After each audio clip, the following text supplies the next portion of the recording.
Babylon, 600 BC. The city you know in 2026 as a ruined archaeological site in modern Iraq, about 80 kilometers south of Baghdad. From 3 days' travel away, you can already see it. The walls rise above the flat Mesopotamian plain like something that should not exist. 17 miles of mud brick fortification, wide enough at the top for 2 chariots to pass each other without slowing. At the center, the great ziggurat climbs 7 stories toward the sky. The Euphrates runs straight through the middle, crossed by a bridge of fired brick, one of the first true bridges ever built. And arriving through the northern gate this morning, the Ishtar Gate, its surface covered in glazed blue brick and golden reliefs of dragons and bulls, is a merchant who has made this journey many times. We will call him Nabu-zer-iddina, a name that appears on real clay tablets from this city, common enough among Babylonian traders that a dozen men on this quay share it. He is a tamkarum, a professional merchant operating under the protection of the temple, financed by institutional loans and bound by contracts pressed into clay that have the full force of law. He has been doing business in this city for 20 years. Today, we follow him through a single day. Babylon in 600 BC runs on something the ancient world had never quite managed before: written contracts, institutional lending, and a merchant class with legal protections sophisticated enough that it will not appear again in the West for 2,000 years. That is all the context we need. Let's step inside. Nabu-zer-iddina wakes before the sun touches the ziggurat. The river market opens at first light, and the man who arrives late finds the best prices already agreed.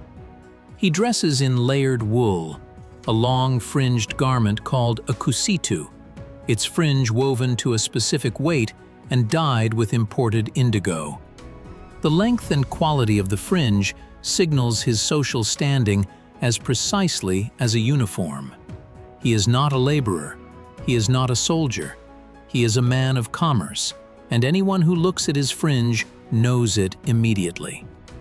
On his wrist, a cylinder seal on a cord, a small engraved stone, his legal identity, his signature. Every contract made today will carry the rolling impression of this seal pressed into wet clay. Without it, nothing is valid. He checks it before leaving the house the way a modern person checks their phone. Breakfast is flatbread, still warm from the clay oven, a bowl of sesame oil, and a cup of date beer, thick, fermented, drunk through a long reed straw to avoid the grain chaff floating on the surface. He eats quickly. There is a meeting at the temple before the market opens, and it cannot wait. The house looks like every other house on the lane from the street. A blank mud brick wall, a wooden door with bronze fittings, no windows facing outward. Privacy is not just a preference in Babylon, it is architecture. Step through the door and the world opens. A central courtyard paved in fired brick, open to the sky. Rooms around the edges, kitchen, sleeping quarters, reception hall. And the archive room. Every Babylonian merchant household has an archive room. Nabu-zer-iddina's holds thousands of clay tablets, loans issued, loans received, contracts for grain delivery, partnership agreements for trading expeditions, rental documents for his warehouse near the river. The tablets are small, some fit in a palm, but each one represents money owed, goods promised, or rights owned. The archive room is the most valuable room in the house. A date palm grows at the center of the courtyard. A small shrine in the corner holds a clay figurine of Marduk and a bowl of oil burning a slow flame. His wife tends it each morning. Business done without acknowledging the gods is business done carelessly. Before any significant transaction in Babylon, both parties go to the temple. Not primarily for religious reasons. The Temple of Marduk is also the city's bank, its notary office, and its commercial court. This morning, Nabu-zer-iddina is registering a loan.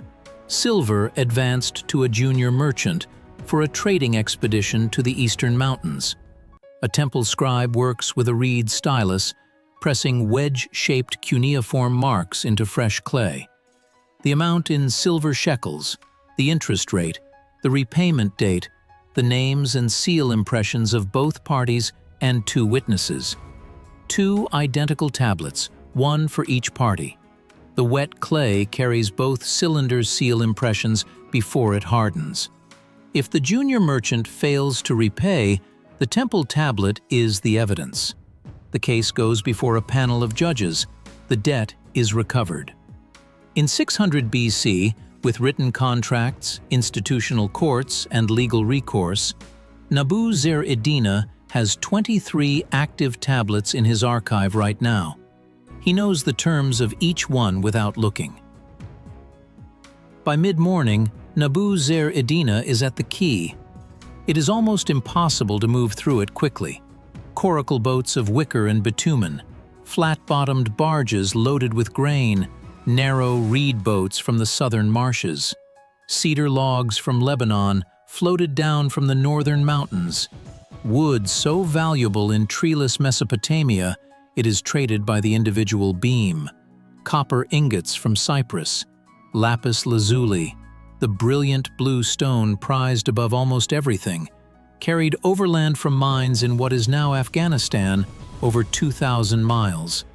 Spices, textiles, dried fish, and thousands of clay tablets packed in straw, carrying commercial correspondence between merchants in cities across the region.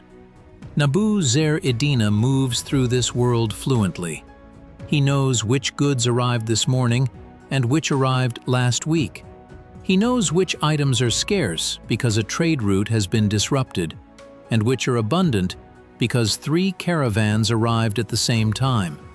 This knowledge, arriving early, speaking to the right people, tracking prices across multiple goods simultaneously, is his real competitive advantage, not his silver, his information. The important meal in Babylon is the evening gathering, a long social event that begins when the day's heat finally breaks and the Euphrates breeze moves through the courtyard. Tonight, Nabu-zer-iddina hosts 4 guests: a temple administrator who controls grain storage contracts, a boat captain who runs expeditions to the Persian Gulf, a fellow Tamkarum whose family has traded with his for 2 generations, and a visiting merchant from the Assyrian north who has arrived with a proposal not yet heard. The meal begins with beer, not as an afterthought, as the centerpiece. Babylonian beer is thick, unfiltered barley beer drunk through long reed straws to avoid the grain chaff. The quality of a host's beer is as carefully noted as the quality of his house. His household produces its own, managed entirely by his wife. Food follows: flatbreads and sesame paste, roasted river fish glazed with date syrup, braised lamb with onions, garlic, and coriander, bowls of lentil stew, and roasted locusts, salted and eaten like nuts, a seasonal delicacy when the swarms come through. Then dates, the finest variety, from the palms along the canal. The conversation follows a pattern Nabu-zer-iddina has observed across 30 years. The first hour is personal news. The second is trade news, prices, route conditions, political changes. Then, quietly, the real business begins. The Assyrian merchant's proposal concerns a silver for tin trading route through the eastern mountains. Terms are discussed obliquely, almost in code. Nothing is agreed tonight. Nothing is supposed to be. The point is to establish trust. The tablets come later. After the guests have gone, Nabu-zer-iddina climbs to the roof. In Babylon, the roof is not storage. It is a room without walls. Families sleep on their roofs in summer. On cooler evenings like this, It is the quietest place in the city, above the noise of the lanes, above the smell of the canal, with a clear view across the rooftops to the ziggurat, lit by torches on its upper platform. The priests up there are watching the same stars he can see from here, charting the movements of planets, developing mathematical astronomy that will eventually reach Greece and form the foundation of Western science. The Babylonians named most of the constellations that modern stargazers still use today. Nabu-zer-iddina is not an astronomer, but he knows that certain rising stars mark the start of the trading season, and that ignoring them would make him look like a fool to men who do not ignore them. He looks at the sky the way he looks at the key, reading it for information, pricing the signals, deciding what to do next. Below him, 200,000 people, the canals running silver in the moonlight. He presses his cylinder seal against a scrap of clay, checking tomorrow's contract impression one more time before he sleeps. 20 years of this. His son will do 20 more. A Babylonian merchant of Nabu-zer-iddina's standing does not walk through the city if he can avoid it. The lanes are narrow, unpaved, and permanently damp near the river. The wealthy travel by donkey or by litter, a simple platform carried by two servants with a cloth canopy against the sun. The number and quality of the servants accompanying you communicate your rank before you arrive anywhere. The merchant districts are organized by trade. Textile merchants cluster near the western gate, metal traders near the river quay, grain dealers near the temple storage warehouses. A man who knows Babylon reads its geography the way he reads a map. The neighborhood tells you what business happens there and who has power in it. A successful merchant must be functionally literate in Cuneiform, not at the level of a temple scribe. Nabu-zer-iddina cannot compose poetry or read astronomical tablets, but he can read a contract, check an account tablet, and spot an error in a recorded transaction. In a world where every agreement is pressed into clay, the merchant who cannot read is the merchant who gets cheated. When Nabu-zer-iddina's daughter marries, her dowry will be listed on a clay tablet, every item enumerated, from furniture to jewelry to silver, and sealed by both families. The tablet has legal standing. If the marriage ends, the dowry is recoverable. If the husband dies, it remains hers. His wife manages the household economy with formal authority. She controls the household silver reserve, supervises brewing and food production, manages the household workers, and keeps her own set of account tablets. When Nabu-zer-iddina is away on a trading journey, sometimes for months, she makes commercial decisions in his name. Women's names appear on Babylonian commercial documents as principals, not just as witnesses. His archive shows it clearly. When a prosperous Babylonian dies, he does not leave the house. Burial happens under the floor of the family home, a clay coffin beneath the courtyard, grave goods arranged around it, the family continuing to live above. The dead remain part of the household. They are fed offerings at regular intervals and are present in the daily movements of the living.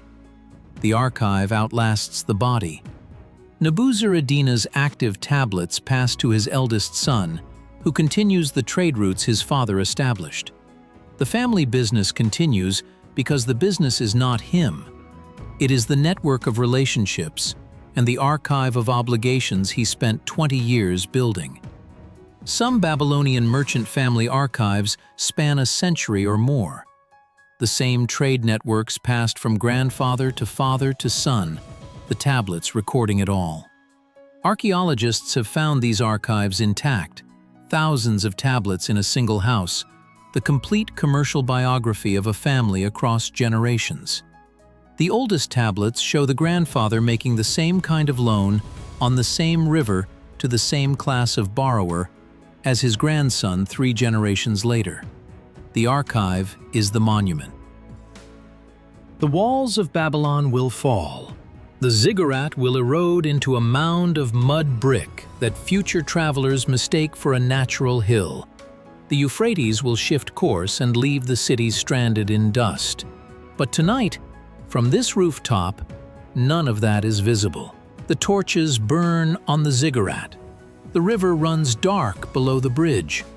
The Ishtar Gate catches the last light, its glazed blue dragons still brilliant after 30 years. 200,000 cooking fires.